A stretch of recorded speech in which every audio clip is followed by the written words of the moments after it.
साथियों नमस्कार। मैं हूं इलॉन मस्क। उम्मीद करता हूं कि आप सभी इस नाम से भली भांति परिचित होंगे।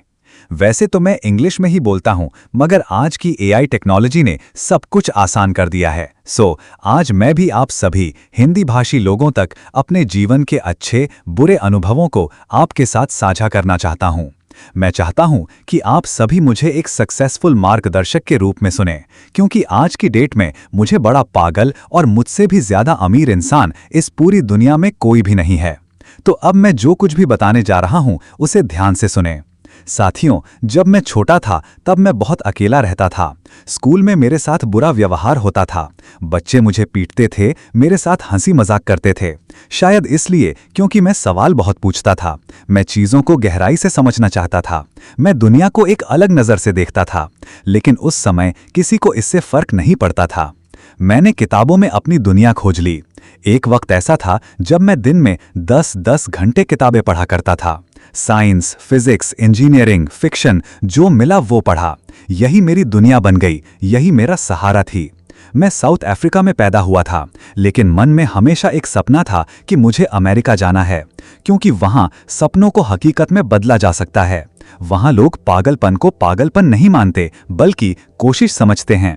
मैंने कनाडा होते हुए अमेरिका जाने का रास्ता चुना, और जब मुझे स्टैनफोर्ड में एडमिशन मिला तो सिर्फ 2 दिन ही गया, फिर छोड़ दिया, क्योंकि मुझे लगा कि इंटरनेट दुनिया को बदलने जा रहा है और मैं उस बदलाव का हिस्सा बनना चाहता हूं। Zip2 मेरी पहली कंपनी थी। जब मैंने उसे शुरू किया तब मेरे पास ना ऑफिस था ना घर। मैं एक छोटे से कमरे में ही सोता था। एक छोटा सा कंप्यूटर, एक इंटरनेट कनेक्शन और मेरा पागलपन ही मेरा सहारा था। मगर वो पागलपन रंग लाया। मैंने Zip2 को बेचा और पैसे कमाए। फिर X.com शुरू किया, जो बाद में पेपाल बना। लेकिन वहां से भी मुझे निकाल दिया गया। जी हां, आपने ठीक सुना, अपनी ही बनाई कंपनी से मुझे ही निकाल दिया गया। बहुत से लोग वहीं रुक जाते, लेकिन मुझे रुकना कभी आया ही नहीं। मैंने सोचा कि अब कुछ ऐसा करना है जो सचमुच इंसानियत की दिशा बदल दे। इसलिए स्पेसएक्स शुरू किया। लोग हंसे मुझ पर, बोले एक इंटरनेट वाला लड़का रॉकेट बनाएगा, सरकारें जो नहीं कर सकी वो ये करेगा। पर मैंने किया। जब मैंने स्पेसएक्स शुरू की तब मुझे रॉकेट साइंस के बारे में ज्यादा कुछ पता नहीं था, लेकिन एक बात मुझे जरूर पता थी, अगर हमें इंसान के भविष्य को सुरक्षित करना है तो हमें पृथ्वी से बाहर सोचना होगा। हम इस एक ग्रह पर ही क्यों सीमित रहें?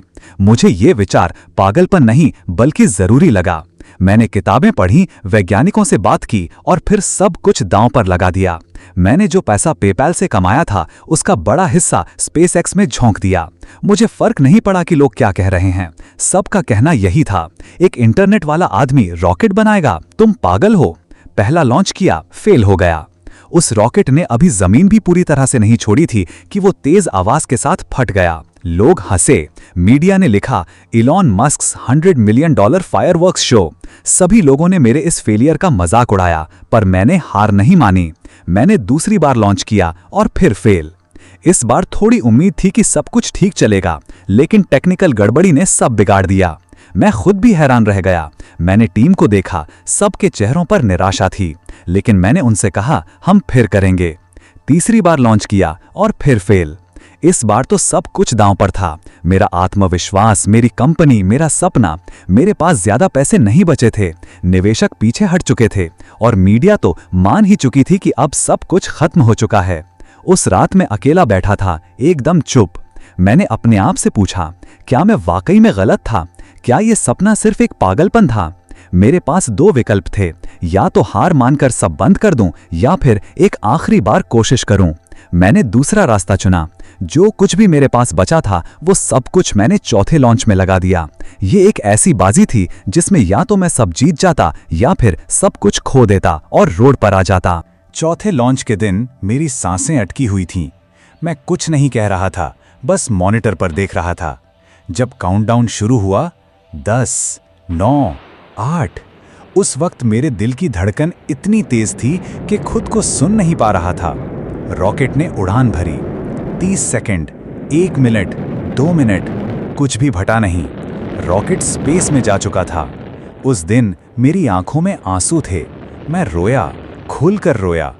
ये आंसू हार के नहीं थे, ये उस सफर के थे जहां 3 बार गिरने के बाद भी मैंने उठने की हिम्मत की थी। वो दिन मेरे लिए जीत का नहीं, बल्कि एक इंसान के इच्छा शक्ति की जीत का दिन था, और वहीं से सब बदल गया।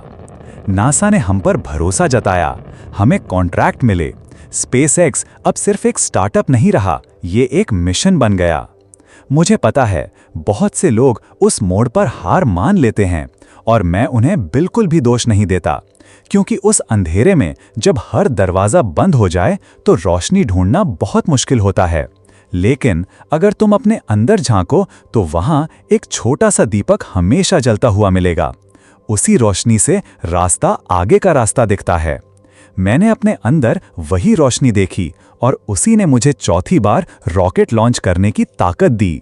मैं फेल हुआ हूं बार बार, लेकिन हर बार जब मैं गिरा तो मैंने सीखा और फिर खड़ा हुआ, क्योंकि मेरे लिए हार का मतलब कभी खत्म नहीं रहा, बल्कि एक नया मोड़ रहा है। अगर तुम भी किसी सपने के पीछे भाग रहे हो और बार बार गिर रहे हो, तो सिर्फ एक बात याद रखना, हर फेलियर तुम्हें उस सफलता के करीब ले जा रहा है जो अभी तुम्हें दिख नहीं रही है। बस रुकना मत। मैं नहीं रुका, और यही मेरी स्पेसएक्स के सफलता की कहानी है। और मेरी टेस्ला की कहानी भी कुछ ऐसी ही है। लोग कहते थे इलेक्ट्रिक कार कोई नहीं खरीदेगा। टेस्ला बार बार घाटे में जाती रही, निवेशक भागते रहे, मीडिया मजाक उड़ाती रही, लेकिन मैंने हार नहीं मानी। एक वक्त ऐसा भी आया जब मेरे पास टेस्ला और स्पेसएक्स दोनों को चलाने के पैसे नहीं थे। मैंने अपना सब कुछ बेच दिया और दोनों को बचा लिया। फिर टेस्ला मॉडल एस आई, लोगों ने देखना शुरू किया, भरोसा बनना शुरू हुआ। फिर मॉडल 3 आई, जिसने सब कुछ बदल कर रख दिया। आज टेस्ला सिर्फ एक कार कंपनी नहीं है, ये एक आइडिया है कि हम कुछ भी कर सकते हैं, बशर्ते हम रुके नहीं। आज मैं जो भी हूं वो इसलिए नहीं कि मैं सबसे ज्यादा होशियार हूं, बल्कि इसलिए क्योंकि मैं कभी रुका नहीं। मुझे भी डर लगता है, लेकिन मैं फिर भी करता हूं, क्योंकि जो काम सबसे ज्यादा डराते हैं वही सबसे ज्यादा जरूरी होते हैं। मैंने मंगल ग्रह पर इंसान भेजने का सपना देखा है। लोग अब भी हंसते हैं, लेकिन मुझे उनकी हंसी की परवाह नहीं, क्योंकि मैंने सीखा है कि जो लोग इतिहास बदलते हैं वो पहले हंसी के पात्र बनते हैं। मैं एक बात हमेशा कहता हूं, अगर तुम्हारे अंदर आग है तो तुम कुछ भी कर सकते हो। बस एक बात याद रखना, कभी मत रुकना। चाहे लोग हंसें, चाहे तुम फेल हो जाओ, चाहे सब खत्म हो जाए, अगर तुम फिर से खड़े हो सकते हो तो तुम फिर से जीत सकते हो। और दोस्त, यही मेरी कहानी है, एक लड़के की जो किताबों में खोया हुआ था, जिसे स्कूल में पीटा गया, जिसकी बातों पर कोई यकीन नहीं करता था।